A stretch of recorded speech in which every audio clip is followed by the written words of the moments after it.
Ivan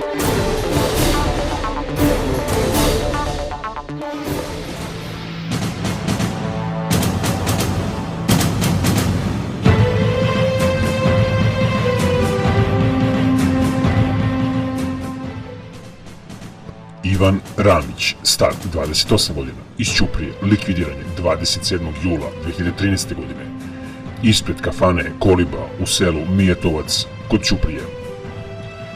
Očevici su ispričali da je zločinu prethodila kratka svađa između Ivana i ubice. Ramić je taman ulazio u kafanu kada je između njega i ubice koji ga je čekao ispred kafane došlo do žestoke svađe. U jednom momentu napadač je izvadio pištolj i ispalio 3 metka u Ramića, a zatim pobegao.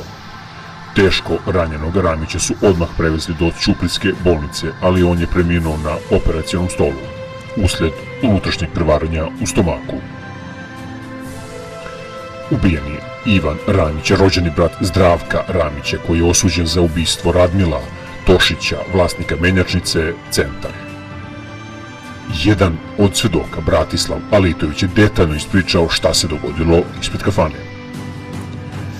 Ivan Ramić bio je u grupi od 16 osoba iz Ćuprije i Paraćina, koje je jagodinska policija uhapsila 2010. godine pod sumnjom da su se bavili iznudama, ucenama, trgovinom ljudima, pranjem novca, kao i davanjem i primanjem mita. 25.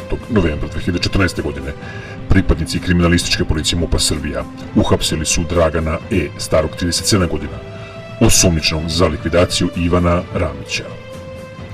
O daljem toku suđenja nema nikakvih informacija.